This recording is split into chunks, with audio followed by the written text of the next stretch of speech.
People were dancing after the film.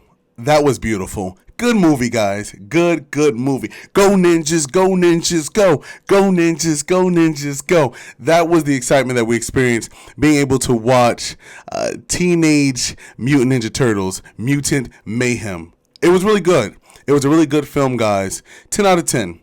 It was a 10 out of 10 film, and it is one that I recommend that you see. I'm going to tell you very briefly as to why. We're going through those 10 points, and it's really something you want to stay tuned for.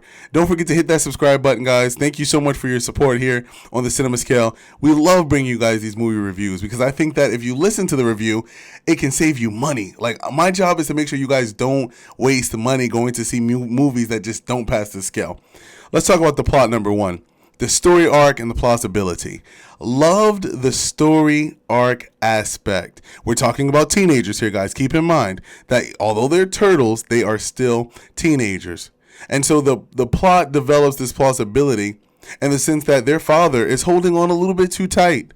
He's afraid to let the turtles go out and be amongst humans because humans are dangerous and extremely judgmental, which is something realistic and plausible. Yes, the entire movie centers on acceptance, the act or the desire of wanting people to be pulled in or drawn to you based on who you are.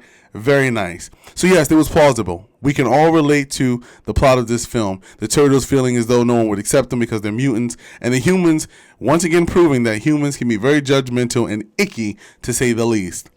Number two, the attraction, premise, and entertainment value.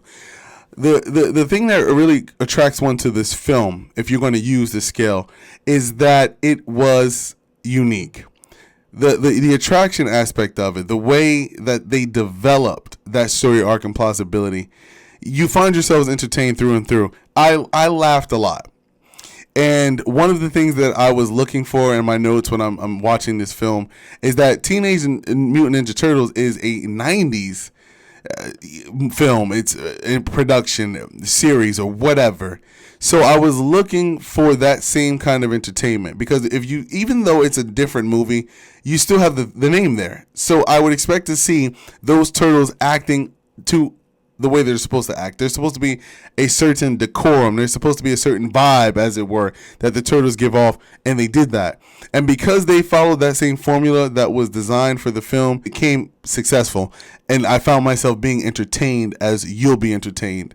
Number three, identity and depth that finds itself manifested in the theme.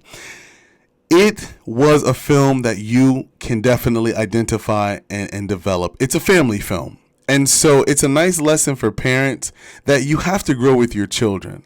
If you don't grow with your children, parents, you will become their villains. And that's where the turtles found themselves at in connection with their father. Identity and depth goes a long way in the film industry. This movie is deep. For a children's family movie, it goes pretty deep. If you sit back and meditate on it, it definitely keeps you on your toes throughout the film, and you will feel that depth and emotion and identity as you travel through the film. Not just for the turtles and their circumstance with their dad, but even for the villain, Superfly. You know, you can understand as to why the villain was the villain. I really thought that it made sense in connection with identity and depth. You can definitely connect with his position in the film. Number four, characters and performance. Listen, guys, listen. The actors, right? The acting that blew me away. Jackie Chan, Ice Cube. Let's for real. Like, I haven't seen Jackie Chan on film in a while. It was nice to see Jackie Chan doing his thing. Like, I'm not gonna kid you not. He plays the dad in the film, and I love the way he still has that nurturing tenderness, that because Jackie Chan action adventure comedic actor, but it just makes you feel all the more. It's a film dealing with ninja, karate, etc. So who else better to cast than Jackie Chan himself? That was really nice to see. I really enjoyed that. Ice Cube. Oh my goodness, I love the way he plays Superfly, man. He takes this nice 90s gangster twist on this villain. He's a family man. these villains that's working with him or like into his brothers, and so he's like the older brother slash dad of the group, and he really does well at it. Plus, it's the first film that I've ever been able to see Ice Cube as a villain. I can't think of any. If you can in the comments, drop some, but I really enjoy seeing Ice Cube as the villain. Like he really did a phenomenal job. Number 5, the dialect, finding itself in storytelling and the context. Great story, man. I love the dialogue because oftentimes the turtles are discombobulated. They are speaking out of turn. They are overly excited. They are rambunctious. They're not really focused. It makes the movie funny because, again, you're dealing with teenage Ninja Turtles, so you wouldn't expect them to be all profound when they speak. They shouldn't sound like they're college graduates. They sounded like confused, lost, excited, hormonal teenagers, and I love their dialogue. I love too how they kept it modern because you're trying to appeal to keeping your audience in mind with dialogue. So they mention words like Riz, expressions like Riz, sus. I thought that was pretty funny how they brought that out because the Ninja Turtles have never had contact with the human world. So for them to know these terms, using them in a certain context, making references to films of our time. There was a nice, funny reference to Avengers Endgame in the film. I thought that was good, and it really drove the dialogue. So that was really, really good. And it kept that story going in a nice, comedic, and fun way that you're going to love. Like, you're really going to enjoy the humor aspect of it. Number 6, the cinematography, the visual language, lighting, setting, wardrobe. I love the dark elements of the film. It gives you that Across the Spider-Verse vibe. I love the way that they're doing cartoons now.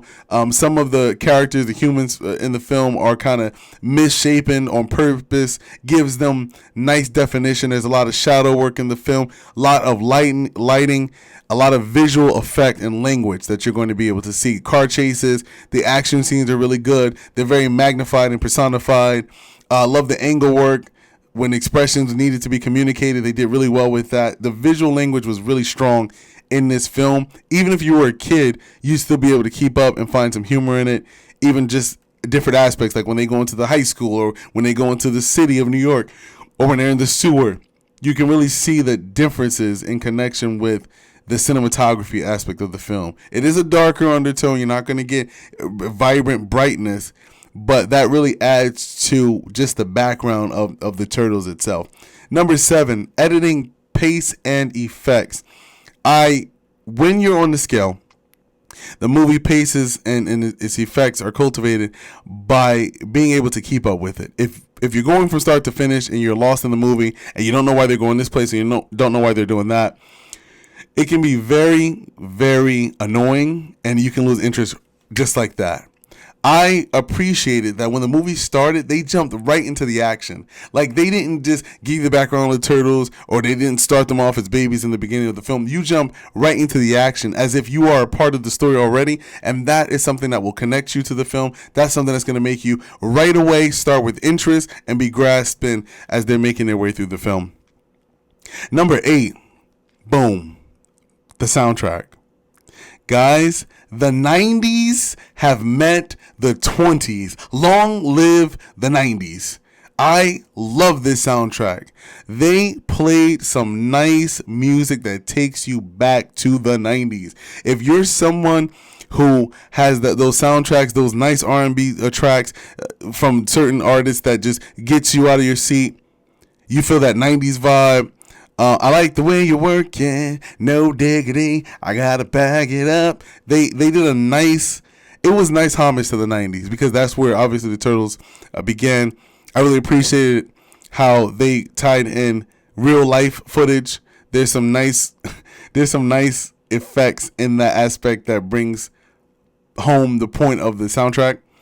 So I really like that a lot. It was nice to hear 90s music combined with music of today in a unique way. It really drove the story because music is everything. So there were moments when the movie was like, okay, it's going this way, and then that song comes on, it's like, wow, man, that's crazy. I like that. I love that. That was really, really good, and they captured it pretty well.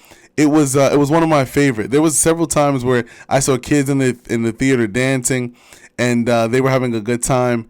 Even after the film, the end credit that they chose, the song they chose, was really, really good. I really thought they did phenomenal. Like, real talk, they did a really good job with that. Directing, the vision and the execution, I definitely have to give a nice salute to Jeff Rowe. He is the director of this film. Some of you may know him from Gravity Falls as a writer, but being able to see him direct this film and execute it so wonderfully was great. What made the execution of the film so great for me personally was it was directed in a way that you still felt as though you were watching a family movie, but at the same time you could feel as though you're watching an action adventure movie, but at the same time you could feel like you're watching a sentimental kind of flick. And that's good. For him to be able to blend all of that together and to capture that in essence, that was really good, especially when the actors who played the role of the turtles were kids themselves. That was really well thought out. That was really good, and it really meant a lot. Like, it really meant a lot to me. I was sentimental. Like, whatever. Like, it's the turtles. Like, sue me. Number 10, guys, my favorite and final point: the it factor, one of a kind and transcendent. What stood out for me the most? I'm gonna say Ice Cube is the villain, man. Like, if you're gonna watch this film and what makes it one of a kind, there's nothing like it going on right now. Ice Cube was hilarious, man. Like, he really did a good job as the villain, and you're gonna love him as Superfly because he's everything in a villain and more. And just thinking about the it factor aspect of the story arc, he's a villain only because he's been done wrong by humans. So you have two groups, right? The turtles being done wrong by humans and their father, and then Superfly and his people being done wrong by the humans. Two of the same scenarios with two different lifestyles, backgrounds, and then two different results. So for me personally, to be able to see them bring that to the screen and help the audience to be able to see that you can make a choice. You don't have to be what you were raised as. You don't have to be as what you're told you should be. You can just be what you want to be based on what you know and what's right. That was an it factor. I think more movies should drive lessons to young people today and people in general versus just throwing stuff together with dialogue and then calling it God knows what. So all in all, guys, I'm giving the Teenage Mutant Ninja Turtles Mutant Mayhem a score of 10 out of 10 on the cinema scale. Don't forget to hit that subscribe button, guys, and hit those thumbs up for likes. It does do good for the YouTuber that's continuing to climb that scale. Other than that, guys, we love you extremely much. We thank you all for your participation. I'll see you on the next review. Peace out.